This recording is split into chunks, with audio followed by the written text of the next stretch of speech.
दर्शन की 13वीं कक्षा। योग दर्शन के समाधि पाठ पहले पाठ का वृत्तियों का प्रकरण चल रहा है। 5 वृत्तियां बताई और उन वृत्तियों का निरोध करना योग है। पिछली कक्षा में हमने विपर्य, विकल्प और निद्रा से संबंधित कुछ प्रश्नों को देखा। विकल्प वृत्ति और निद्रा वृत्ति, और किन्हीं को कुछ पूछना है तो पूछ सकते हैं। ओम आचार्य जी, विकल्प वृत्ति का जो सूत्र है 9वां सूत्र, उसमें जो शब्द ज्ञानानुपाति, तो अनुपात शब्द जैसे कि गणित में भी आता है समानुपात, व्युत्क्रमानुपात, तो यहाँ पर भी वैसा ही कुछ है या फिर कोई विशेष अर्थ रहेगा यहाँ पर? उस तरह का अर्थ तो लिया नहीं जाता है वैसे। समानुपात में मतलब तो जितना इधर है उसी के किसी विभिन्न अनुपात में होता है, बराबर बराबर वो समानुपात होता है। लेकिन यह अनुपाती मतलब उसके पीछे पीछे चलने वाली, गमन करने वाली।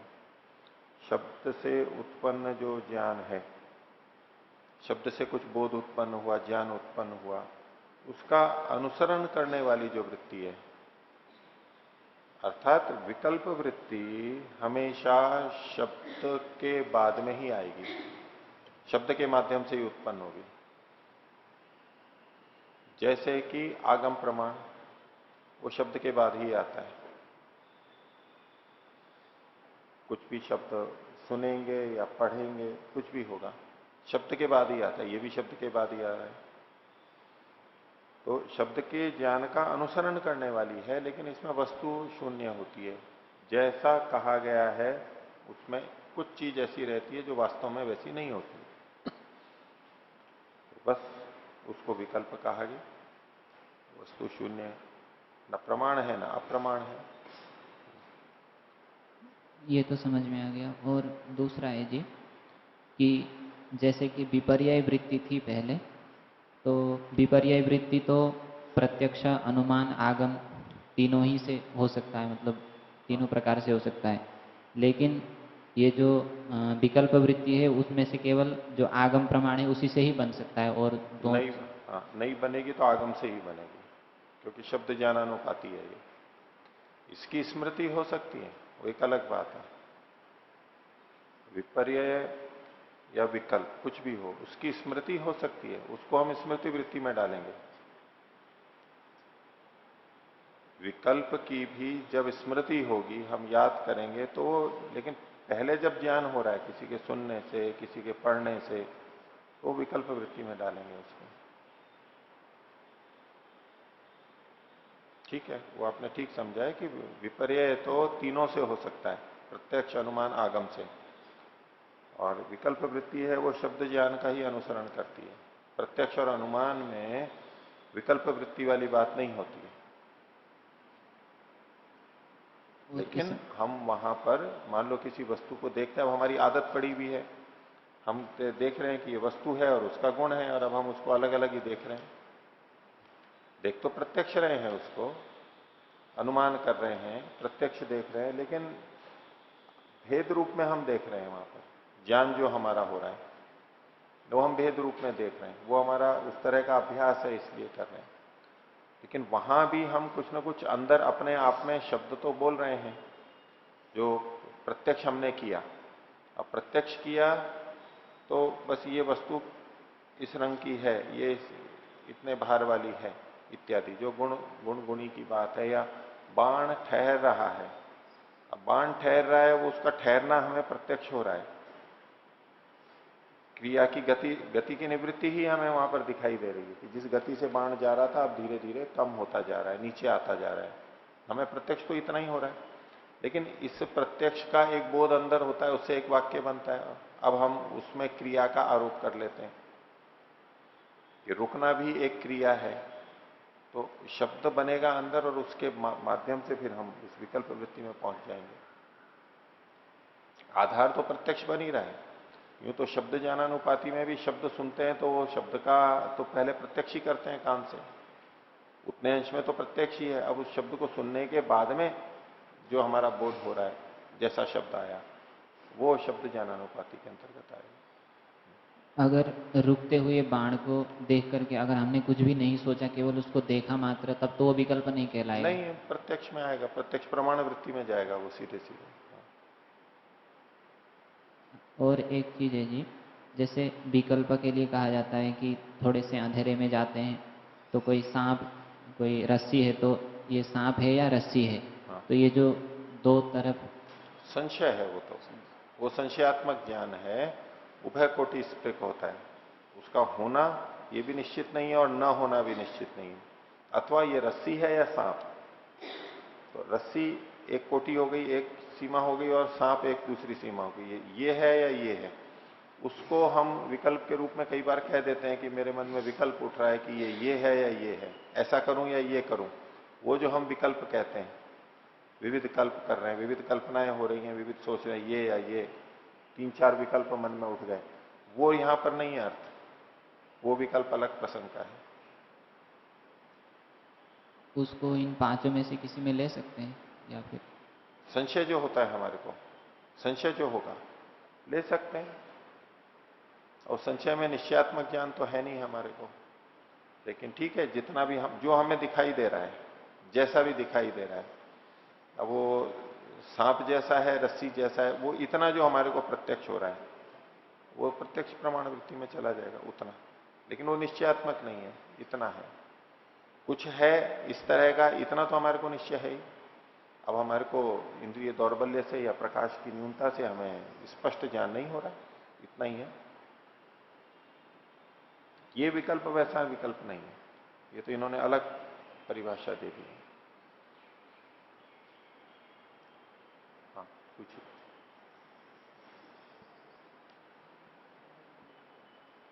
आप पूछिए।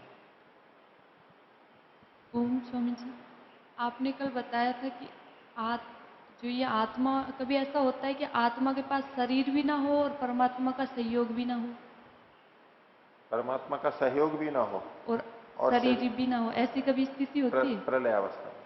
फिर क्या आत्मा में ये गुण रहते हैं, इच्छा, द्वेष, प्रयत्न आदि? हाँ, उस समय प्रलयावस्था में आत्मा में इनकी सामर्थ्य तो रहती है, वो सुख अनुभव कर सकता है, दुख अनुभव कर सकता है, इच्छा कर सकता है और अनिच्छा द्वेष कर सकता है, प्रयत्न कर सकता है, लेकिन कर नहीं पाता है वहां पर। उसके ये गुण अनुद्भूत रहते हैं, अप्रकट रहते हैं। सामर्थ्य तो है, वो तो चूंकि आत्मा नित्य है तो उसकी सामर्थ्य भी नित्य ही है, वो हमेशा उसके साथ रहेगी, वो मुक्ति में भी रहेगी। तो प्रलयावस्था में कोई माध्यम नहीं है, कोई निमित्त नहीं है, इसलिए सुख का कोई कारण नहीं है, दुख का कोई कारण नहीं है, किसी इच्छा का नहीं है, उसको ज्ञान ही नहीं हो रहा है, इसलिए वो कुछ भी नहीं कर पाता, न इच्छा ना अनिच्छा। प्रलयावस्था में मूर्छित आत्मा के समान, मूर्छित व्यक्ति के समान पड़ा रहता है वो। सुषुप्ति में जैसा रहते हैं, कोई बोध ही नहीं होता है, ऐसा रहता है। तो जैसे कोई मूर्छित व्यक्ति हो, जीवित है लेकिन मूर्छा में आ गया है, सुन्न बेहोश हो गया है, अब उसमें कोई सुख नहीं है, कोई दुख नहीं है, कोई अनुभूति नहीं है उसको, न कोई इच्छा है ना अनिच्छा है, न कोई प्रयत्न है, कुछ नहीं है। ऐसा ही प्रलय अवस्था में रहता है। जी स्वामी जी, कल आपने ये बताया आत्मा निष्क्रिय है। हाँ, तो आत्मा को निष्क्रिय मानने से क्या लाभ होगा या क्या हानि हो सकती है आत्मा को क्रियावान मानने से? लाभ हानि की बात नहीं है, जो चीज जैसी है वो ऐसी है। बोले ये सफेद कपड़ा है, इसको सफेद मानने से क्या लाभ है? हाँ, वो तो इसको हम ठीक है काला मान लें, उसमें क्या हानि है? व्यवहार में हानि आएगी। स्वामी जी। जो तत्व जैसा है, जो तत्व जैसा है उसको वैसा मानना चाहिए बस। स्वामी जी, योग दर्शन का जो वो है उद्देश्य है भोग और अपवर्ग की प्राप्ति। हाँ, तो इसमें जैसे मिथ्या ज्ञान हुआ, अगर हम इसको क्रियावान मानते हैं तो फिर इसमें हमें क्या हानि होती है इसको मिथ्या ज्ञान से? मिथ्या ज्ञान से हमारा व्यवहार बिगड़ जाएगा। हर जगह आप देख लो, मिथ्या ज्ञान से उल्टा ही होगा हमारे को। अगर हम शरीर को ही मैं मान लेंगे, ये तो मानते ही है सब, मानते हैं, तो फिर उसका लाभ भी मिल जाता है हमारे को। जैसे शब्द में तो बोलते हैं कि भाई ये शरीर अलग है, आत्मा अलग है, पर अर्थ में तो कहाँ मान पाते हैं? आत्मा को नहीं मानते ना, आत्मा और शरीर को अलग अलग तो नहीं मान पाते अधिक। नहीं मानते इसलिए बंधन चल रहा है,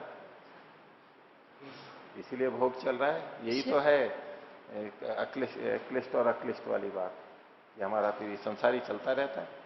ख्याति तो हो नहीं पाती है, विवेक ख्याति तो, सत्पुरुष अन्यथा ख्याति नहीं हो पाती, बस यही दोष है इसका। अब कोई केवल इसी जीवन को देख रहा हो कि भाई मेरे को खाने पीने उठने बैठने चलने फिरने नौकरी में जाने में कोई भी फर्क नहीं पड़ता है, चाहे आत्मा को अलग मानूं चाहे एक मानूं, तो ठीक है, यहां तो कोई भी फर्क नहीं पड़ेगा, यहां कोई भी फर्क नहीं पड़ेगा उसको। तो खाना खा रहे हैं, जो आत्मा को अलग मानता है उसको भी मोटे तौर पर वो भी वैसे ही खाएगा, और जो एक मानता है शरीर को ही आत्मा मानता है वो भी वैसे ही खाएगा। लेकिन आगे चल करके उसमें अंतर आता है। अंतर इस रूप में बनेगा कि जो व्यक्ति शरीर को ही आत्मा मान रहा है, मैं मान रहा है, वो शरीर के लिए जो जो हितकर होगा उसको करता रहेगा, जो उसको अच्छा लगेगा, और आत्मा के लिए अहितकर होता रहेगा, वो चोरी से भी खा लेगा। और जिसको ये पता है कि शरीर अलग है आत्मा अलग है और शरीर आत्मा के लिए है, जिसको ये पता है, वो क्या करेगा? बचेगा। वो ऐसा खाना नहीं खाएगा जिससे आत्मा के लिए अहितकर हो, आत्मा को हानि पहुंचती हो, वो ऐसा नहीं करेगा, पाप से बचेगा। पाप से बच जाएगा। वो आत्मा को लक्ष्य बना करके चलेगा। और जो घर में रहने वाले और घर को एक ही मानता हो, वो क्या करेगा?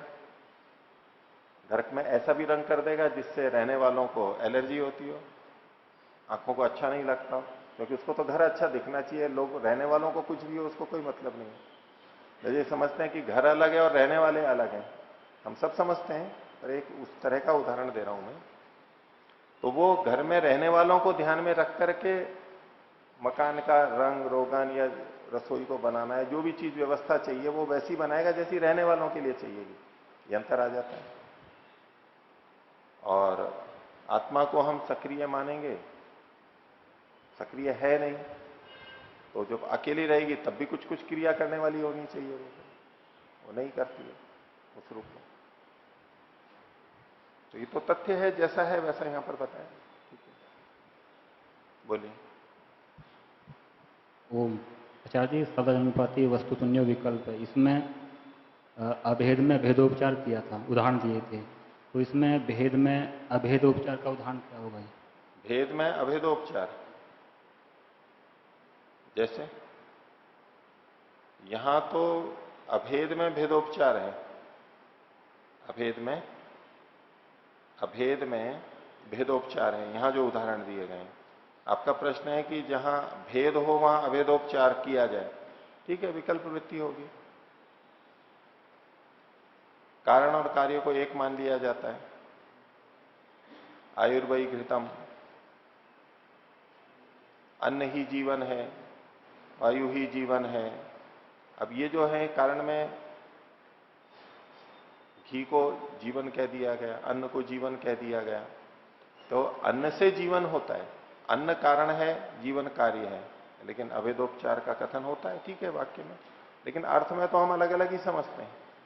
आप शब्द की दृष्टि से केवल लेना चाहें तो उसको विकल्प में डाल सकते हैं, लेकिन यहां तो हम अलग अलग समझने लग जाते हैं इनको, ये अलग अलग है। अगर कोई भेद में भी अभेद का कथन कर रहा है और वो समझ भी ऐसा ही रहा है तो ठीक है, उसको भी विकल्प में ले सकते हैं कि शब्द के ज्ञान के अनुरूप हमको कुछ ज्ञान तो हो, शब्द ज्ञानानुपाती वृत्ति तो बन रही है, लेकिन वस्तु शून्य है, भेद है लेकिन हम अभेद देख रहे हैं, ठीक है। जी, दूसरा क्वेश्चन है पृष्ठ संख्या 74।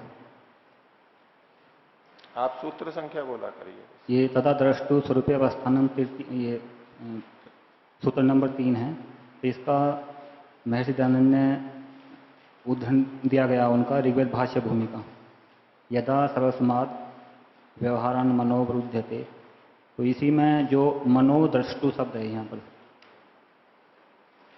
तो यहाँ पर जीवात्मा लेंगे या मन को क्या मानेंगे? क्योंकि जो यहाँ पर जीवात्मा को आत्मा का, ये ईश्वर का साक्षात्कार होता है।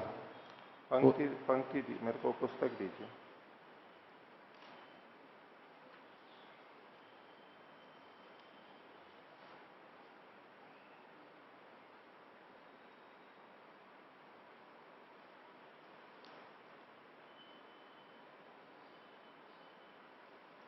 हाँ, यदा सर्वस्मात् व्यवहारात मनो अवरुध्यते, बाह्य सब व्यवहारों से मन रुक गया, तदा अस्य उपासक से मनो द्रष्टु, इस उपासक का मन, मन मतलब मन ही है, अंतःकरण वाला मन, चित्त, द्रष्टु सर्वज्ञ से परमेश्वर से स्वरूपे स्थिति लभते, दृष्टा सर्वज्ञ परमेश्वर के रूप में स्थिति को प्राप्त करता है। दृष्टा यानी परमात्मा, उसके अंदर स्थिति को प्राप्त करता है। ठीक है, यहां तो मन का मतलब तो मन ही है, आत्मा नहीं है। तो यहाँ पर जीवात्मा ईश्वर का साक्षात्कार करता है। आत्मा जीवात्मा करता है, लेकिन यहां आप इस वाक्य में पूछ रहे हैं ना जी, तो यहां पर मन के लिए ही कहा गया है, मन के लिए ही कहा गया है, ये आत्मा अर्थ नहीं है।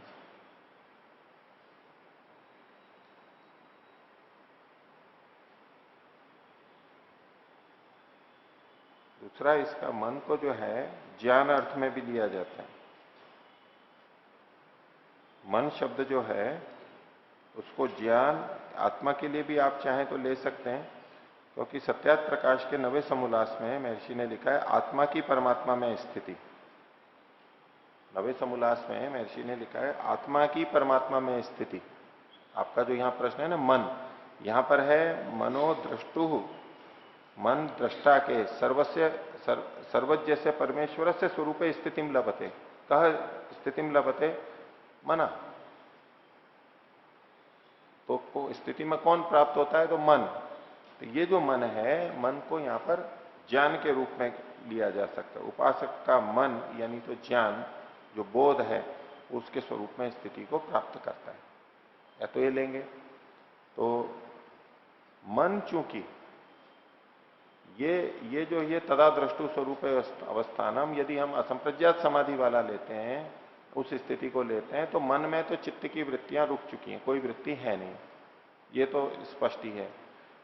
इसलिए यदि यूं कहा जाए कि मन के माध्यम से ईश्वर का साक्षात्कार हो रहा है, तो मन में वृत्ति तो माननी होगी, नित्य का अवरोध नहीं होता है। इसलिए असंप्रज्ञात की यदि बात कर रहे हैं तो चित्त तो निरुद्ध हो चुका है और आत्मा ईश्वर का साक्षात्कार करता है, इतना ही लेना होगा। ठीक है, और ओम। आचार्य जी, कल आपने क्रिया के स्वरूप के बारे में बताया था। 4 प्रकार से कोई वस्तु क्रियावान हो सकता है। एक तो अक्रिय होते हुए भी दूसरे में क्रिया उत्पन्न करना, और एक स्वयं चल के जाना, और एक था दूसरे के द्वारा चलाया जाना, और एक परिणमन होने को भी क्रियावान कहा जाता है। तो यहाँ पर तो आत्मा को निष्क्रिय कहा, लेकिन वो वैशेषिक दर्शन में जो द्रव्य का लक्षण है, तो उसमें द्रव्य को क्रियावान भी कहा गया है। हाँ, तो वहाँ पर मतलब दूसरे के द्वारा चलाया जाना, ये लिया जाएगा। हाँ, आत्मा को परमात्मा एक शरीर से दूसरे शरीर में ले जाता है, या यूं कहिए सूक्ष्म शरीर के साथ में आत्मा इधर से उधर जाता है, और जीवित अवस्था में जब हमारा जीवन चल रहा है तो स्थूल शरीर के साथ भी आवागमन होता है। ये देशांतर प्राप्ति तो आत्मा में होती ही है, इस रूप में उसमें क्रिया है, इस रूप में आत्मा में क्रिया है। लेकिन ये जो हम कर्म करते हैं जीवन में, पाप पुण्य कर्म करते हैं, इनकी दृष्टि से जब हम कहते हैं कि आत्मा ने किया, उस रूप में आत्मा कुछ नहीं कर रहा है। प्रेरित करने वाला, क्रिया करने वाला, ये जो क्रियाएं हो रही हैं ये आत्मा नहीं कर रहा है, आत्मा की शक्ति निकल के इन शरीर आदि में आ गई और वो फिर क्रियावान हो रहा है, ऐसा नहीं है। वो अपनी अपनी शक्ति से चल रही हैं, इतने अर्थ में ही लेना होगा। निष्क्रिय है पुरुष। देशांतर प्राप्ति तो इसमें भी होती है, और आत्मा जब इंद्रिय और शरीर के माध्यम से कुछ प्रयत्न करता है, उसमें वो दूसरों में भी क्रिया पैदा कर देता है। माध्यम तो आत्मा बनता है ना, कि हम लेखनी को चला रहे हैं तो इसमें जो क्रिया उत्पन्न कर रहा है, तो जो दूसरे में क्रिया उत्पन्न करे, इस दृष्टि से भी जो क्रियावान मानते हैं, इस दृष्टि से आत्मा क्रिया वाला होगा, देशांतर प्राप्ति में भी क्रियावान होगा। लेकिन स्वयं क्रिया करने वाली जो बात है, उस दृष्टि से आत्मा निष्क्रिय है। ठीक है, तो आगे चलते हैं। बोलो। दूसरे सूत्र में आया था, अतः तस्याम विरक्तम चित्तम तामपि ख्यातिम निर्वणति। तो यहाँ जो तस्याम है, इससे क्या लेंगे? विवेक ख्याति। मतलब विवेक ख्याति से विरक्त, विवेक ख्याति से भी विरक्त हो जाता है। तो ये सप्तमी किस लिए थी? विवेक ख्याति से विरक्त पंचमी। विवेक ख्याति के विषय में, उसके विषय में भी विरक्त हो जाता है वो, विषय सप्तमी ले लेंगे।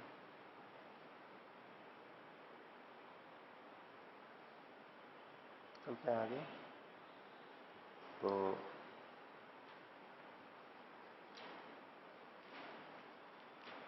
10वां सूत्र हमने देखा था निद्रा वृत्ति का, अभाव प्रत्यालंबना वृत्ति निद्रा। अभाव का कारण, ज्ञान की दृष्टि से अभाव का कारण, अभाव का कारणभूत जो तमोगुण है, अभाव का अज्ञान का कारण है तमोगुण, उसका आश्रय करने वाली जो वृत्ति होती है उसको निद्रा वृत्ति कहते हैं। निद्रा वृत्ति में तमोगुण का आश्रय रहता है, एक ये अर्थ है। दूसरा है कि अभाव यानी कुछ ज्ञान ना होना, इस प्रकार का ज्ञान, एक भावात्मक ज्ञान है, एक अभावात्मक ज्ञान है। कुछ भी नहीं था, ये भी एक ज्ञान होता है हमारे को। इस ज्ञान का आश्रय करके जो वृत्ति होती है उसको निद्रा वृत्ति कहते हैं। जागृत अवस्था में जो हम देखते, सुनते, चखते हैं, इस समय भावात्मक प्रत्यय रहता है, भावात्मक ज्ञान रहता है, ये है, ऐसा है, ऐसा है। और निद्रा जिस समय होती है तो हम देखना, सुनना, चखना कुछ भी नहीं कर रहे होते हैं, इंद्रियों से ज्ञान प्राप्त नहीं कर रहे होते हैं, लेकिन फिर भी एक अनुभूति रहती है कि मैं कुछ सोया। जो कि आप ये कैसे पता लगा कि मैं सोया? कुछ तो ज्ञान हुआ वहां पर। वो ज्ञान कैसा था कि कुछ भी नहीं हुआ, इसका ज्ञान, कुछ भी नहीं पता लगा, इसका ज्ञान जो हमें हुआ, ये भी एक वृत्ति है। वृत्ति जो है वो ज्ञानात्मक होती है, चित्त का ज्ञानात्मक व्यापार है। तो निद्रा को भी ज्ञानात्मक व्यापार के रूप में लेंगे तो वो भावात्मक नहीं, अभावात्मक रूप में लेंगे, अभावात्मक रूप में। लेकिन प्रतीति हमें ये होगी जैसे कि ये भी ज्ञान हो रहा है। जैसे कि रंगों के विषय में कहते हैं कि प्रकाश की किरणें वस्तु पर गिरती हैं और वस्तु पर गिर के परावर्तित होती हैं, हमारे नेत्र तक पहुंचती हैं। तो कुछ किरणों को तो वो वस्तु सोख लेती है, जैसे 7 रंग है, और भी कर लें, तो जिसको वो परावर्तित करती है वो हमारे नेत्र तक पहुंचती है और हम सोचते हैं कि इसका ये रंग है, बाकी को वो सोख लेती है। तो सफेद रंग ऐसा है जो सारे सफेद वस्तु हैं वो सारे रंगों को परावर्तित कर देती है, तो हमें लगता है कि सफेद है, सारी किरणें आ रही हैं, सब रंग मिला देते हैं तो सफेद रंग बन जाता है। और कोई वस्तु हमें लाल दिखाई दे रही है, इसका मतलब है कि बाकी रंग को उसने शोषित कर लिया है और लाल को फेंक रहा है वो। ऐसा ही पीले के लिए, हरे के लिए, हम नीले के लिए ये करते हैं।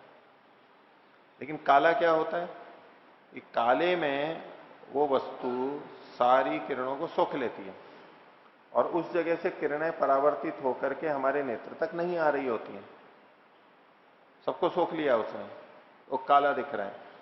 तो यद्यपि तो वहां से प्रकाश की किरणें हमारे तक नहीं पहुंच रही है नेत्र तक, लेकिन फिर भी हम काले को एक रंग के रूप में ही देखते हैं। वैसे किरणें पहुंचती हैं वो हम भाव के रूप में देखते हैं कि किरण पहुंची और उसके अनुसार रंग दिखाई दे रहा है। लेकिन जो एकदम ये काले रंग होते हैं, एकदम गहरे काले, वहां से कोई प्रकाश की किरण आ ही नहीं रही है, तो कुछ भी ज्ञान नहीं होना चाहिए। लेकिन कुछ नहीं आ रहा है, यही हम एक काले के रूप में देख रहे हैं, ये भी एक बोध बनता है। ऐसे ही निद्रा में सीधे सीधे कोई शब्द, स्पर्श, रूप, रस, गंध हमें पता नहीं लग रहा है, भावात्मक कुछ ज्ञान नहीं हो रहा है, लेकिन कुछ भी नहीं आ रहा है, इसका भी एक बोध बनता है। इतनी देर तक मेरे को पता ही नहीं लगा क्या हुआ, कुछ भी पता नहीं लगा। तो ये जो अभाव का ज्ञान होना है, ये भी एक प्रकार का ज्ञान है। ज्ञान भाव का ही हो ऐसा नहीं, कुछ ज्ञान नहीं हुआ इसका भी एक बोध होता है हमारे को। इतनी देर तक कुछ भी नहीं, पता ही नहीं लगा मेरे को। तो अभाव के प्रत्यय का आलंबन करके जो वृत्ति होती है उसको निद्रा कहते हैं। भाष्य देखते हैं। तो साच संप्रबोधे प्रत्यवमर्शात प्रत्यय विशेष। साच मतलब सा निद्रा वृत्ति, अंत में देखिए प्रत्यय विशेष है, ये भी एक ज्ञान विशेष है, ज्ञान का अभाव नहीं है ये कहना चाहते हैं। कुछ ना कुछ ज्ञान तो है वहां पर, लेकिन ज्ञान का अभाव है। ये प्रत्यय विशेष है, एक विशेष प्रकार का ज्ञान है, विशेष प्रकार की वृत्ति और ज्ञान है। साच कैसे पता लगा हमारे को कि वो प्रत्यय विशेष है? तो बोले संप्रबोधे, जग जाने पर, जब सम्यक रूप से पूरी तरह से जग जाते हैं तब। सम और प्र को उसी तरह से हम लगाएंगे, सम्यक रूप से और प्रकर्ष रूप से, अच्छी तरह से पूरी तरह जग जाने पर, प्रत्यवमर्श होने पर, प्रत्यवमर्श कहते हैं स्मृति होने पर, उसका संबंध जोड़ लेते हैं। क्योंकि हमें पता लगता है कि मैं सोया, ये जो हमें बोध हुआ, मैं सोया रहा, ये जो बोध हो रहा है, तो स्मृति हुई, प्रत्यवमर्श हुआ। और प्रत्यवमर्श स्मृति तभी होती है जब पहले अनुभव हुआ हो। अगर अनुभव ही नहीं हुआ है कुछ भी तो स्मृति नहीं होगी। तो कुछ साक्षात ज्ञान का अनुभव न होना भी एक प्रकार का अनुभव है और वो हमें पता लगता है। तो साच संप्रबोधे प्रत्यवमर्शात प्रत्यय विशेष है, ये प्रत्यय विशेष है, ये तो इनकी प्रतिज्ञा है, वृत्ति है, ये ज्ञान है। क्यों है? उसके लिए हेतु है प्रत्यवमर्शात, उसकी स्मृति आने से। अब वो स्मृति कैसी होती है उसको आगे बता रहे हैं। कथम, कैसे प्रत्यवमर्श होता है? तथा सुखम अहम अस्वाप्सम, मैं आज बहुत सुखपूर्वक सोया, बहुत अच्छी तरह सोया, बहुत अच्छी नींद आई मेरे को, यह अनुभूति होती है। जब भी होती है या प्रतिदिन होती है जिनको, मैं बहुत अच्छा सोया, आज बहुत अच्छी नींद आई, ये जो अनुभूति हो रही है इसका मतलब है, ये जो हमें स्मृति हो रही है, प्रत्यवमर्श हो रहा है, इसका मतलब है कुछ ना कुछ उस समय अनुभव हुआ था हमारे को। ये अनुमान से कर रहे हैं। प्रत्यवमर्श से प्रत्यय का, ज्ञान का, वृत्ति का अनुमान किया जा रहा है। सीधे सीधे निद्रा के समय कोई ज्ञान नहीं हो रहा था, हम ये सोच, उस समय हमें कुछ भी ज्ञान नहीं होता है। अगर सीधे सीधे उस समय ज्ञान हो रहा है, ऐसा उसी समय हमें अनुभव होता, तब तो ये प्रत्यक्ष में चला जाता है। जैसे अभी हमें कुछ प्रत्यक्ष ज्ञान हो रहा होता है, ये सीधे सीधे ज्ञान होता है, प्रत्यक्ष में चला जाता है। निद्रा के समय, सुषुप्ति के समय सीधे सीधे ज्ञान का बोध हमें नहीं होता है, इसलिए उसको प्रत्यक्ष वृत्ति में नहीं डालते हैं।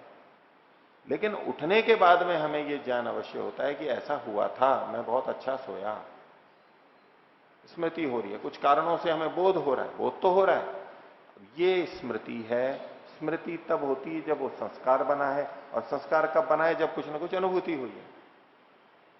हमें पता नहीं लग रहा है उस समय, जिस समय सोए हुए हैं, लेकिन अनुमान से पता लग गया कि स्मृति है, स्मृति बनी है, इसका मतलब है संस्कार अवश्य बना था, बिना संस्कार की स्मृति नहीं आएगी, और स्मृति बनी है यानी अनुभव भी हुआ था, लेकिन हमें पता नहीं था। तो ये अभाव प्रत्यालंबना वृत्ति। तो कथम सुखम अहम अस्वाप्सम, ये एक वचन हो गया, ये प्रत्यवमर्श है, स्मृति है, मैं बहुत अच्छी तरह सोया। अच्छा, मैं बहुत अच्छी तरह सोया, ये कैसे पता लगता है? तो उसकी उसी की व्याख्या आगे है। अरे प्रसन्नम में मन, मेरा मन बहुत प्रसन्न है, उठने के बाद में मन बहुत अच्छा लग रहा है, तरोताजा है। प्रसन्नम में मन, और प्रज्ञाम में विशारदी करोती, और मेरी बुद्धि को वो बहुत स्वच्छ कर रहा है, बहुत विशाल कर रहा है, और बुद्धि बहुत अच्छा काम कर रही है। उठने के बाद में यदि ऐसा लगे तो हम कह सकते हैं सुखम अहम अस्वाप्सम, और ऐसा नहीं हो तो ये नहीं कहता नहीं नींद अच्छी नहीं है, मन प्रसन्न ही नहीं है उठने के बाद में। वो आगे स्थितियां बताएंगे। ये सात्विक निद्रा में होता है। वैसे निद्रा तमोगुणी है, तमोगुण का आधार लेकर के होती है, लेकिन फिर भी उसमें सत्वगुण जब रहता है, तो तमोगुण की प्रधानता होते हुए भी उसमें जब सत्वगुण औरों की अपेक्षा ठीक रहता है, अपेक्षा से ठीक मात्रा में रहता है, तो सुबह उठ के बहुत ताजगी लगती है, बुद्धि बहुत अच्छी सक्रिय रहती है, मन प्रसन्न है और बुद्धि को विशारद कर रहा है, फैला रहा है, कुछ एकदम स्वच्छ स्पष्ट बुद्धि लग रही है, इसका मतलब है सत्वगुण की अधिकता। दूसरा अनुभव, दूसरा प्रत्यवमर्श। दुखम अहम अस्वात्सम, मैं आज तो बहुत दुखी सोया, आज नींद अच्छी नहीं है, बहुत बहुत दुखी रहा। दुख का अनुभव होता है, जैसे वहां सुख था या दुख था। क्यों ऐसा वो सोच रहा है? उसके लिए कुछ लक्षण दिए। स्त्यानम में मना, मेरा मन स्त्यान है। स्त्यान का मतलब बहुत चंचल है। स्त्यान भी चित्त की अकर्मण्यता को कहते हैं, काम नहीं कर रहा है। लेकिन कैसी अकर्मण्यता है? उसका कारण है चंचलता। चित्त की चंचलता के कारण, अति चांचल्य के कारण जो कर्म की अक्षमता होती है, उसको स्त्यान बोलते हैं। अक्षमता तो यहां भी है, आगे भी आएगा। आलस्य, आलस्य में भी मन की अक्षमता होती है, मूढ़ता में भी अक्षमता होती है, लेकिन स्त्यान की अक्षमता होती है चंचलता के कारण से, रजोगुण के कारण से। और दुख जो है वो रजोगुण के कारण से होता है। ये दूसरी स्थिति है। तो स्त्यानम में मनो भ्रमति अनवस्थितम, घूम रहा है इधर उधर, अनवस्थित है, रुका हुआ नहीं, कहीं टिक ही नहीं रहा है। कहीं टिकाना लगो फिर दूसरा विषय, कहीं टिकाने लगो उधर जाएगा, इधर उधर भागेगा। तो अनवस्थित है, भ्रमण कर रहा है, घूम रहा है इधर बहुत तेजी से, इधर उधर इधर उधर। ऐसी जो चंचलता है, ये भी अनुभूति होती है हमारे को। दुखम अहम अस्वात्सम। तीसरा प्रत्यवमर्श, गाढ़म मूढ़ो अहम अस्वात्सम, मैं बहुत गाढ़ गहरा मूढ़ रूप में सोया। बहुत गहरा, गाढ़ मतलब ऐसा गहरा गहरा कि मूढ़ स्थिति में, एकदम अज्ञान की स्थिति में। और वो कैसे पता लग रहा है? उठने पे कह रहा है गुरुणी में गात्राणी, मेरे शरीर के अवयव बड़े भारी भारी लग रहे हैं, बहुत भारी लग रहे हैं। सो के उठने के बाद अनुभूति ऐसी है, भार नहीं बढ़ा है। भार की दृष्टि से गुरु नहीं हो गए, लोहे के नहीं हो गए, पत्थर के नहीं हो गए, लेकिन अनुभूति ऐसी होगी जैसे कि ये बहुत भारी हो गए हैं हाथ पर। गुरुणी में गात्राणी, और क्लांतम में चित्तम, मेरा मन क्लांत है, थका थका हुआ है। शरीर की थकावट को श्रांति बोलते हैं, श्रांत है ये। और मन की थकावट को क्लांत होना बोलते हैं। संस्कृत में, आयुर्वेद में ये शब्द इसी रूप में प्रचलित है। शरीर में जब हमारे को थकान होती है, लेकिन मन तो बहुत सक्रिय है, अभी भी हमारा जागरूक है, सो रहा है, लेकिन शरीर थक गया है बिल्कुल।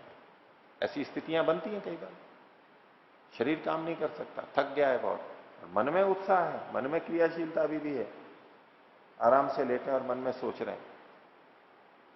ये शांति है, शरीर की थकावट है। और दूसरा, कुछ काम भी नहीं किया, कोई मेहनत नहीं की, शरीर में कोई थकावट नहीं है, लेकिन कुछ भी काम करने का मन नहीं कर रहा है। ऐसा लग रहा है जैसे अंदर से बिल्कुल थका हुआ हो, अंदर से, बाहर से नहीं। सब कुछ ठीक है, पूरा सो करके उठे हैं, कोई काम नहीं किया, शारीरिक श्रम नहीं किया, ना खेले कूदे, यात्रा की, कुछ भी नहीं किया, लेकिन मन थका हुआ है जैसे, उसको कहते हैं क्लांत, क्लांति। मानसिक थकावट को क्लांत होना बोलते हैं।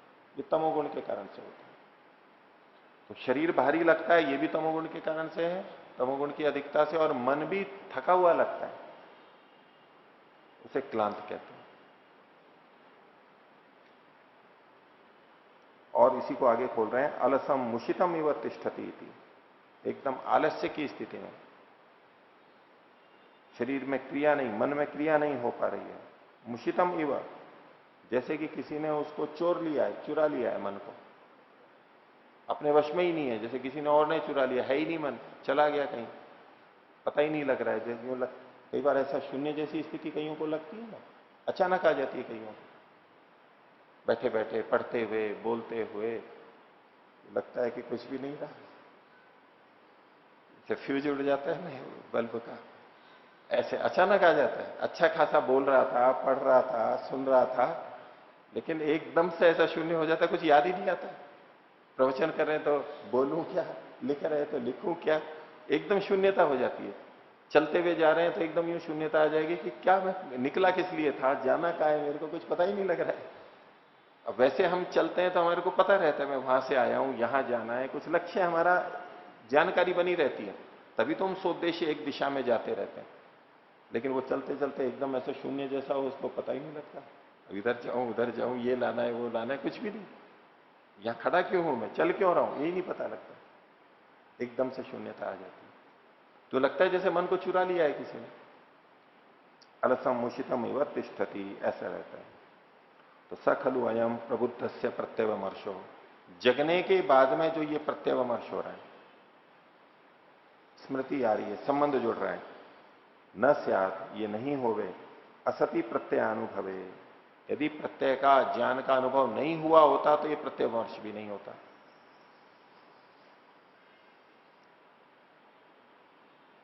तदाश्रया स्मृतयश्च तद विषयानासु, और उस अनुभव के आश्रित जो स्मृतियां हैं वो उसी विषय वाली, जो अनुभव हुआ है उस विषय वाली नहीं होनी चाहिए, जबकि उसके संबंधित हमारे को स्मृति हो रही है।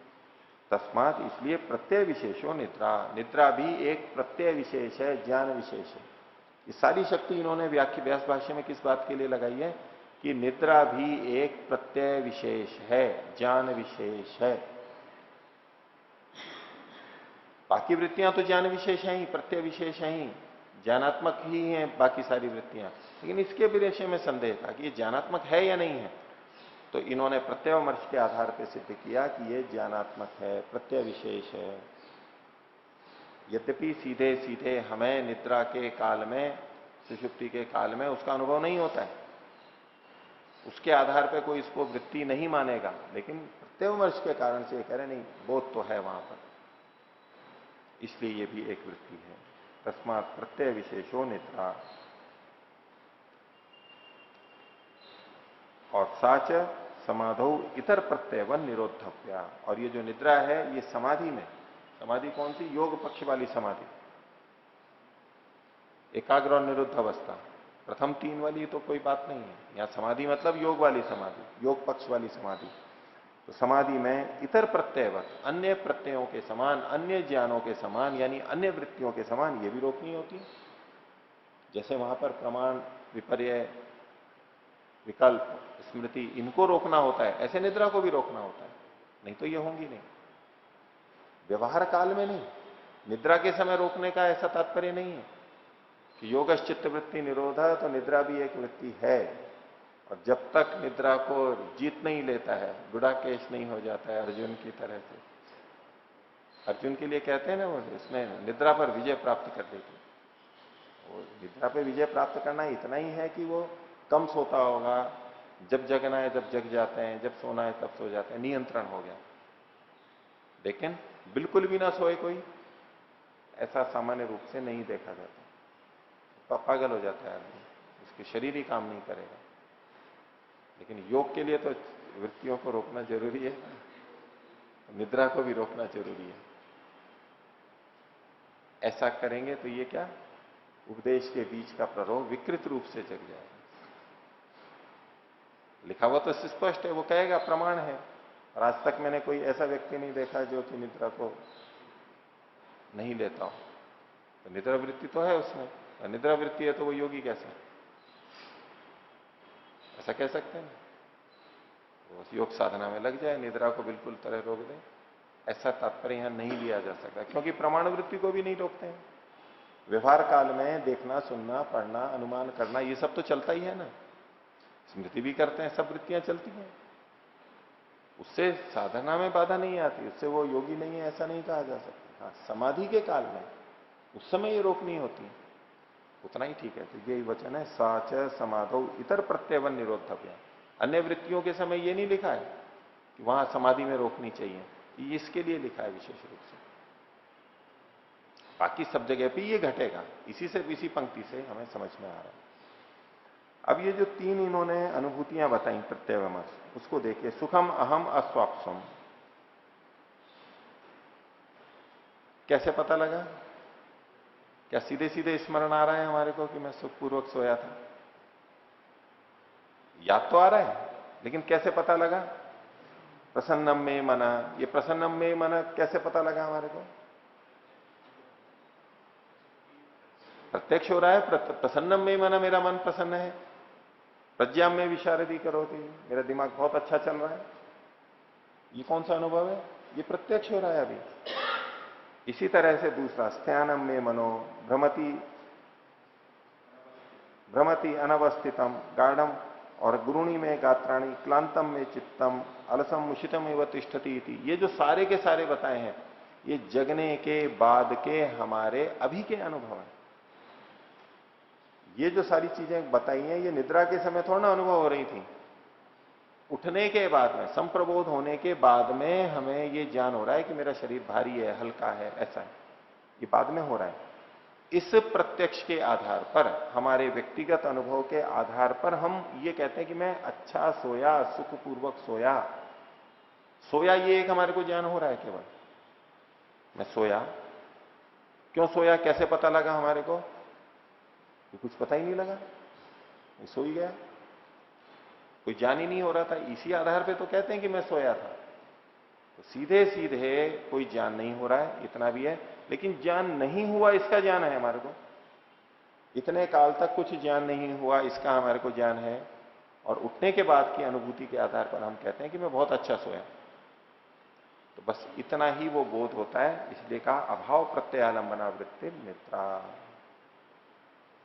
बाहर का तो हम कुछ नहीं करते। उपनिषद के अंदर भी आता है, यत्र सुप्तो न कंचन कथम कंचन कामम कामयते। सोया हुआ व्यक्ति कोई कामना नहीं करता है, किसी की इच्छा नहीं करता है। कोई इच्छा करता है क्या सोते हुए? कुछ भी नहीं करता है, कोई भी इच्छा नहीं होती है। न बाह्यम किंचन वेद न अंतरम। बाहर का भी कुछ नहीं जानता है और अंदर का भी कुछ नहीं जानता है निद्रा के समय। मेरे मन में ये चल रहा है ये भी हम नहीं जानते हैं। इस दृष्टि से देखेंगे तो कुछ भी ज्ञान नहीं हो रहा है। इन शब्दों को देखेंगे, इस निद्रा के बारे में ये चलता रहता है कि वहां कुछ ज्ञान ही नहीं होता। देखो ये शब्द प्रमाण भी कह रहा है। ये खुद भी तो भाष्यकार ने और सूत्रकार ने कहा कि अभाव प्रत्यालंबना वृत्ति। ये इस तरह का बाहर का अंदर का कोई ज्ञान नहीं होता, ये तो खुद भी स्वीकार कर रहे हैं। लेकिन फिर भी वो एक वृत्ति है, ये एक बात साथ में कह रहे हैं। कुछ ज्ञान नहीं हुआ इसका भी एक बोध रहता है। ठीक है। सत्यार्थ प्रकाश में भी महर्षि ने लिखा है कि सुषुप्ति में कोई सुख दुख नहीं होता है। सुषुप्ति में कोई सुख दुख नहीं होता, ये वचन भी वहां लिखा हुआ है। समाधि सुषुप्ति मोक्षेषु ब्रह्म रूपता, वो भी एक सूत्र है सांख्य का। महर्षि ने एक सुषुप्ति के बारे में और लिखा कि सुषुप्ति में वासनोच्छेद हो जाता है। विभिन्न वासनाएं, जो इच्छाएं हैं सांसारिक, उसका उच्छेद हो जाता है, कोई रहती ही नहीं है। ये समाधि में भी होता है, ये मुक्ति में भी होता है, ये सुषुप्ति में भी होता है। एक रूपता होती है, वासनोच्छेद, ये उस समय नहीं होता है। लेकिन फिर भी एक बोध रहता है, फिर भी एक बोध होता है। साक्षात बोध ना होते हुए भी अभाव प्रत्यालंबना वृत्ति निद्रा, इसीलिए इस ढंग का इसका व्याख्या की गई, ये लक्षण बनाया गया। फिर भी एक बोध तो होता है, इसलिए इसको प्रत्यय विशेषी माना गया। और इसीलिए सूत्र में वृत्ति शब्द को अलग से भी पढ़ा गया। ठीक है, निद्रा वृत्ति का पूछना है आप? ओम। आचार्य जी, इसमें जो है कथम सुखम अहम अस्वाप्सम, दुखम अहम अस्वाप्सम, गाढ़म मूढ़ो अहम अस्वाप्सम, तो ये तो प्रतिज्ञा है। और इससे आगे जो है उसको हेतु रूप में देख सकते हैं, प्रतिज्ञा और हेतु। कैसे पता लगा मैं सुखपूर्वक सोया, कैसे पता लगा? क्योंकि अगर ये आगे का नहीं खोलते, सीधे सीधे पंचावयव की तरह से नहीं है, लेकिन आप कह सकते हैं वो कारण बता रहे हैं। क्योंकि जगने के बाद में ऐसा अनुभव हो रहा है, जगने के बाद अनुभव हो रहा है, वो अभी का अनुभव है, वो निद्रा वाला अनुभव नहीं है। निद्रा वाला अनुभव नहीं है, लेकिन इसके आधार पर ये अनुमान कर रहे हैं कि मैं ऐसा सोया, अच्छा सोया, सुखपूर्वक सोया, दुखपूर्वक सोया। मतलब कार्य को देख करके कारण का अनुमान किया, उस स्थिति का अनुमान किया। क्योंकि ये जितनी अनुभव है, प्रसन्नम में मन प्रज्ञा में विशारदी करोती, ये निद्रा के समय नहीं था। सुषुप्ति के समय ये अनुभूति हमारे को नहीं थी। मैं मूड सोया हूं, ये निद्रा के समय हमें कोई अनुभूति नहीं थी, पता ही नहीं था हमारे को। तो उस समय यही नहीं पता था कि हम सो रहे हैं, कुछ भी नहीं पता था। लेकिन फिर भी एक अनुभूति होती है, चित्त पर एक संस्कार पड़ता है, एक अनुभव हो रहा है। उस समय एक अनुभव चल रहा है और चित्त उसको गृहित कर रहा है और वो संचित हो रहा है, उसका संस्कार बन रहा है। और अब जगने के बाद में हमें इस बात का ज्ञान आ जाता है, ऐसा। और दूसरा है जी अभाव प्रत्ययालंबना। तो ये जो अभाव का प्रत्यय हो रहा है वो जगने पर हमें पता लगता है कि हम उस समय कुछ भी नहीं था, या फिर जिस समय कुछ भी नहीं था उसी समय पता लगता है? नहीं, जिस समय कुछ भी नहीं था उस समय पता नहीं लगेगा हमारे को। जिस समय कुछ नहीं था, लेकिन संस्कार तो पड़ रहा है, एक अनुभूति तो है, लेकिन हमें उस समय ये पता नहीं लग रहा है कि मैं सो रहा हूं और मेरे को कुछ भी पता नहीं लग रहा है। ये भी हमें अनुभूति नहीं होती। यही नहीं पता रहता मैं सो रहा हूं, कुछ भी बोध नहीं होता है। तो जगने के बाद ही पता लगता है, अभावात्मक रूप में ही पता लगता है। इतने काल तक मुझे कुछ भी पता नहीं लगा, मैं खूब गहरा सोया और सब स्वप्न आए थे, सपने आए थे, तो पता लगता है कि भाई ये सपने आ गए थे मेरे को, बीच बीच में सपने आ रहे थे, उसकी भी स्मृति आ जाती है। और इतने में तो सपने आए, बाकी तो कुछ पता ही नहीं है, तो बोले वो बाकी में मैं अच्छा सोया, सुषुप्ति, ये हम अनुमान कर लेते हैं। लेकिन एक अनुभूति तो होती है, अभाव की भी एक अनुभूति होती है, उसी को वृत्ति के रूप में लिया।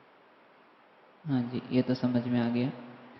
और एक स्वप्न के विषय में ही था कि यहाँ निद्रा से एक तो स्वप्न वाली निद्रा ली जाएगी, या फिर एकदम जिस समय कोई स्वप्न नहीं आ रहे हैं उसको लिया जाएगा? सुषुप्ति वाली को ही लेते हैं, सुषुप्ति वाली, क्योंकि अभाव प्रत्यालंबना है। और स्वप्न वाले को सीधे तो इसमें नहीं लेते हैं इस तरह से। अब परोक्ष रूप से हम लेना चाहें तो प्रधानता में आयुर्वेद में तो निद्रा को स्वप्न नाम से ही कहा जाता है, क्योंकि स्वप्न उसमें होते ही हैं। बीच बीच में स्वप्न आता रहेगा, सुषुप्ति आती रहेगी, दोनों चलते रहते हैं, तो उसको मान करके चल सकते हैं। और उसमें अगर किसी को घटाना हो तो ये कर सकते हैं कि वहां जो ज्ञान होता है, वहां वस्तु तो होती नहीं है लेकिन फिर भी ज्ञान होता है, घटनाएं होती रहती हैं, तो वस्तु ना होते हुए भी फिर भी ज्ञान हो रहा है हमारे को, यानी अभाव होते हुए भी ज्ञान हो रहा है, ऐसा मान करके को आप उसको निद्रा में लेना चाहें। लेकिन ऐसा कोई उदाहरण व्यास जी ने दिया नहीं है, उसको इसमें नहीं लेंगे, इसको हम स्मृति में लेंगे। आगे अगले सूत्र में ये स्वयं भी बताते हैं। इनकी दृष्टि से देखें तो स्वप्न, सपने जो आते हैं उसको हम स्मृति वृत्ति में लेते हैं। स्मृति वृत्ति है वो कल्पित भी होती है, अकल्पित भी होती है। कल्पना में भी कुछ कर ले लेते हैं और वास्तविक भी होती है, तो वो विषय आगे आएगा अभी स्मृति में। इसलिए ये शुद्ध निद्रा यानी तो सुषुप्ति वाला भाग ही लेना चाहिए व्याख्या से, और उस सबसे यही पुष्ट होता है। हाँ। ओम माता जी। अच्छा जी, ये सुसुप्ति और जो मूर्छित या कोमा बोलते हैं, इन दोनों में क्या भेद है इनमें? तो मूर्छित को चाहे तो हम इसमें थोड़ा अंतर्भावित कर सकते हैं, इन्होंने अलग से लिया नहीं। मूर्छित में इतना भी पता नहीं लगता है हमारे को। हालांकि महर्षि दयानंद ने सुषुप्ति और मूर्छा को भी एक जैसा मानते हुए कई जगह लिखा है। जैसे प्रलय अवस्था के लिए लिखा है, प्रलय अवस्था में जीव कैसा रहता है, आत्मा कैसी अवस्था में रहती है, तो एक जगह उन्होंने सुषुप्तिवत लिखा है और एक जगह मूर्छित के समान लिखा है, दोनों लिखे हैं। तो ये तो उदाहरण के रूप में है, लगभग एक जैसी स्थिति रहती है कि वहां मैं कौन हूं, क्या हूं, कहां पड़ा हूं, कोई इच्छा, कुछ भी नहीं पता है, मेरी क्या धन संपत्ति है, क्या योग्यता है, क्या यश है मेरा। मूर्छित को भी नहीं पता रहता है और सुषुप्ति वाले को भी नहीं पता रहता है। इस दृष्टि से तो समानता है। लेकिन मूर्छा के बाद में जब व्यक्ति उठता है उसमें और सुषुप्ति में अंतर रहता है। सुषुप्ति में तो ये तीन तरह की चीजें रहती हैं कि भाई मैं सोया था और बहुत अच्छा था, वहां उसको कुछ पता ही नहीं लगता है। मूर्छित जो व्यक्ति होता है, मान लो टक्कर लग गई या कुछ और हुआ और बस मैं तो मूर्छित हो गया, मेरे को तो इतना पता है कि टक्कर लगी थी और उसके बाद तो मैं चिकित्सालय में ही हुआ, बीच में उसको ये भी नहीं लगता कि मैं सोया हुआ था। इधर तो हम उठते हैं तो हमें ये साथ में अनुभूति रहती है कि मैं सोया, वहां उसको वो सोने की अनुभूति नहीं रहती, कुछ पता ही नहीं लगता है, संबंध ही कट जाता है उसका। तो उसको यहां पर वृत्ति के रूप में नहीं लेते। लेकिन हाँ, समाधि लग रही है तो उस समय मूर्छित अवस्था तो होगी नहीं, इतना तो निश्चित है, क्योंकि वो तो ज्ञान की स्थिति है। ओम आचार्य जी, कोमा भी मूर्छित बोलेंगे, कोमा की स्थिति को? कौमा मूर्छित एक ही बात है। कौमा अंग्रेजी का शब्द है, मूर्छित संस्कृत हिंदी का शब्द है, बेहोशी उर्दू का शब्द है, उर्दू फारसी का, एक ही बात है। उसमें चित्त में वृत्ति नहीं रहेगी, ज्ञानात्मक वृत्ति। निद्रा के समय, सुषुप्ति के समय तो चित्त में वृत्ति है, ये संस्कार पड़ रहा है एक अलग, उसको प्रत्यय विशेष माना है। लेकिन मूर्छा के लिए इन्होंने इसमें कुछ लिखा नहीं है। आगे चलें। तो 11वां सूत्र देखिए। ओम। बोलो। ये जो मूर्छावस्था होती है वो कौन से गुण के प्रधान के कारण होती है? जैसे अचानक हो जाते हैं मूर्छा तो। फिर से बोलिए। मूर्छावस्था किस गुण के प्रधानता होने से होती है? तमोगुण की प्रधानता मानी जाएगी। संबंधी कट गया उसका, जो व्यवस्था थी वो टूट गई, छिन्न भिन्न हो गई, तो कुछ ज्ञान नहीं हो रहा है,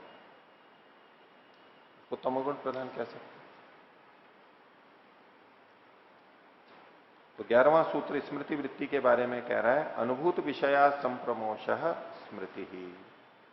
अनुभव किए गए विषय का असंप्रमोश, न भूलना, उसका याद आना, इसी को स्मृति कहते हैं। जो भी हमने अनुभव किया है, चाहे वो प्रत्यक्ष से, चाहे अनुमान से, चाहे आगम से, कैसा भी, जो भी हमें अनुभव किया है, ज्ञान प्राप्त किया है, उस विषय का न भूलना, वो उपस्थित हो जाना, इसको स्मृति कहते हैं, याददाश्त जो हम कहते हैं। तो वृत्ति तो ठीक है, ये तो हम स्मृति करते ही रहते हैं, लेकिन उसके बारे में कुछ बातें भाष्य के अंदर बताई जा रही हैं। देखिए, अब ये वृत्तियां जो चल रही हैं, चित्त की वृत्तियां चल रही हैं, उसमें स्मृति वृत्ति भी है। तो ये प्रश्न कर रहे हैं कि प्रत्यय से चित्तम स्मृति आहोस्वित विषयस्य इति। चित्त यानी मन ज्ञान का स्मरण करता है या उस वस्तु का स्मरण करता है? एक प्रश्न उठाया जा रहा है। अपने आप को भी हमें देखना है, अनुभव करना है कि जब हम स्मरण कर रहे हैं, दो चीजें हैं। एक तो वो वस्तु, विषय, विषय मतलब वो वस्तु जो ज्ञेय था, जिसको हमने जाना था, वो वस्तु है, कोई क्रिया है, व्यक्ति है, स्थान है, कुछ भी है, उसको हम स्मरण करते हैं अथवा उसके ज्ञान को स्मरण करते हैं। जब हम स्मरण करते हैं तो चित्त में स्मरण के समय क्या स्मरण आता है? वो वस्तु स्मरण में आती है अथवा उस वस्तु का ज्ञान स्मरण में आता है? ये सोचने की बात है। एक, जिस समय हम प्रत्यक्ष देख रहे हैं किसी वस्तु को, उस समय क्या है, ये भी चर्चा की जाएगी। और जब प्रत्यक्ष समाप्त हो गया, भिन्न काल में वो वस्तु भी सामने नहीं है, और जब हम उसको याद करते हैं, तब वो वस्तु याद आ रही होती है या उस वस्तु से संबंधित ज्ञान याद आ रहा होता है? याद तो दोनों आ रहे हैं, दोनों आ सकते हैं, स्मृति तो दोनों की है, लेकिन उसमें वस्तु स्मरण आ रही है या वस्तु का ज्ञान स्मरण में आ रहा है, ये देखने की बात है। तो इसलिए प्रश्न उठाया, किम प्रत्यय से चित्तम स्मरति आहोस्वित विषय से। षष्ठी दी है यहां पर, प्रत्यय से या विषय से। तो खेत के अंदर भी षष्ठी होती है। कैसे, क्या हो रहा है, ये प्रश्न उठ रहा है, उसको पता नहीं लग रहा है। एक थोड़ा सा प्रश्न जो करते हैं, जैसे उलझन रहती है ना, ये होता है या ये होता है, ये थोड़ा खेद का भाव रहता है। खेद मतलब थोड़ा दुख, थोड़ा क्षोभ रहता है, अस्पष्टता रहती है, तो उसमें भी षष्ठी का प्रयोग हो जाता है।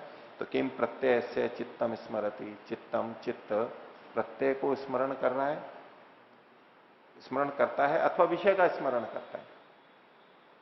अब इस प्रश्न को बताने, इसका उत्तर बताने के लिए कुछ बातें खोल रहे हैं। पहले आगे देखिए, ग्राह्योपरक्त प्रत्यय ग्राह्य ग्रहण उभयाकार निर्भास तज्जातीयकम संस्कारम आरभते। ग्राह्योपरक्त प्रत्यय, इसमें दो शब्द आ रहे हैं, एक है ग्राह्य, एक है ग्रहण। प्रत्यय का मतलब तो ज्ञान ही है। ग्राह्य मतलब जिसको हम जान रहे हैं, जो प्रमेय है, वो है कहलाएगा ग्राह्य। और ग्रहण मतलब जो हम जान रहे हैं, वह प्रमा। जिसको जान रहे हैं वो ग्राह्य है। जैसे हम ग्राह्य मतलब, ग्राह्य का मतलब होता है ग्रहण के योग्य। तो ये वस्तु ग्रहण के योग्य है, इसको ले सकते हैं, वो कहते हैं ग्राह्य। इसको ले नहीं सकते, ये अग्राह्य है। ये तो वस्तुओं के उठाने, लेने, पकड़ने इत्यादि की दृष्टि से हम करते हैं, लेकिन ज्ञान की दृष्टि से भी, ज्ञान भी जो होता है उसमें हम ग्रहण ही करते हैं। तो ग्रहण करते हैं तो कोई ना कोई ग्राह्य वस्तु भी होगी, जिसको जान रहे हैं वो ग्राह्य हो गया। तो ग्राह्योपरक्तः प्रत्यय, हम जब सीधे सीधे जान रहे होते हैं तो वो विषय भी रहता है यानी ग्राह्य, और ज्ञान भी रहता है, दोनों चीजें रहती हैं। वो विषय ज्ञान से उपरक्त हो जाता है, युक्त हो जाता है। ग्राह्योपरक्तो प्रत्यय, जो हमें ज्ञान होता है प्रत्यक्ष आदि से, अन्य प्रमाणों से, उस समय वो ज्ञान ग्राह्य से उपरक्त रहता है, जुड़ा हुआ रहता है, उसमें लिप्त रहता है, वो वस्तु रहती है। अब इसमें आप अंतर कीजिए कि हम किसी वृक्ष को देख रहे हैं, ये नीम का वृक्ष है। अब जिस समय हम नीम को देख रहे हैं, नीम के वृक्ष को देख रहे हैं, एक तो वो वस्तु है नीम का वृक्ष, और एक कि मैं नीम के वृक्ष को जान रहा हूं। ये दो बातें अलग अलग लगती हैं, एक ही लगती हैं। एक तो ये वृक्ष खड़ा है, ये लेखनी है, अंकिनी है। एक तो ये वस्तु, अब इसको देख रहे हैं मान लीजिए, तो ये वस्तु है, बस अभी इसमें ग्राह्य का ज्ञान हो रहा है, ये वस्तु है। लेकिन इसके साथ साथ मैं इस वस्तु को जान रहा हूं, इसका ज्ञान हो रहा है, ये, इसमें अंतर है दोनों के। एक में केवल वस्तु है, एक में साथ में ग्रहण यानी ज्ञान भी साथ में हो रहा है, तो मैं इसको जान रहा हूं, ये भी जुड़ा हुआ है साथ में। या हम केवल ये देखते हैं कि बस ये है, मैं जान रहा हूं, इसका हमारे को बोध नहीं होता है, इसका ज्ञान मेरे अंदर है, मैं इसको जान चुका हूं, मैं इसको जान रहा हूं, ये भी साथ में रहता है हमारे, दोनों चीजें साथ में रहती हैं। तो ग्राह्योपरक्तः प्रत्यय, ग्राह्य यानी वो वस्तु, ज्ञेय वस्तु, उससे उपरक्त जो ज्ञान है, उससे युक्त जो ज्ञान है, जो हमारे को ज्ञान हुआ है, वह ग्राह्य ग्रहण उभयाकार निर्भासः।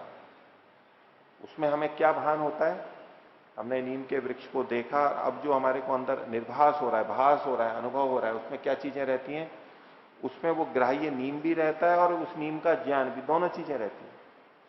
ग्राह्य तो हो गया वस्तु, और ग्रहण का मतलब है वो जो ज्ञान हम ले रहे हैं।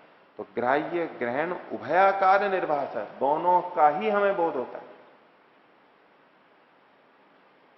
इसको थोड़ा सूक्ष्मता से देखेंगे, अनुभव करेंगे किसी भी प्रत्यक्ष चीज के लिए, हमें लगेगा दोनों चीजें अंदर जा रही, दोनों चीजों का बोध हो। एक तो वस्तु का ज्ञान, एक वस्तु का भी अनुभव हो रहा है और वस्तु के ज्ञान का भी अनुभव हो रहा है, दोनों चीजें साथ में, दोनों ही चीजें साथ में है। वस्तु का भी अनुभव हो रहा है और वस्तु का जो ज्ञान हो रहा है हमें, इसका भी हमें ज्ञान हो रहा है। तो इसलिए कहा ग्राह्य ग्रहण उभयाकार निर्भासः, इसमें जो आभास होता है इस प्रत्यय में, ये दोनों चीजें रहती हैं। तो ऐसा जो ये है, ये वृत्ति है, ये तज्जातीयकम संस्कारम आरभते, उसी प्रकार के, उसी जाति के संस्कार को शुरू कर देते हैं, यानी बना देते हैं। पीछे जब आया था वृत्ति संस्कार चक्र, जैसी वृत्ति है वैसा ही संस्कार बनेगा, ठीक है। जब जब वृत्ति होगी तब तब संस्कार बनेगा, ठीक है। अब ये जो वृत्ति है, प्रत्यय है, इसमें ग्राह्य और ग्रहण दोनों जुड़े हुए हैं, तो जो संस्कार पड़ेगा वो भी वैसा ही पड़ेगा, उसमें ग्राह्य और ग्रहण दोनों चीजें रहेंगी। वो ऑब्जेक्ट भी रहेगा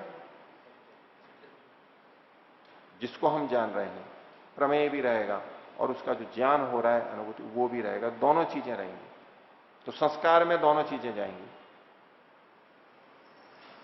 ऐसे संस्कार को उत्पन्न करता है।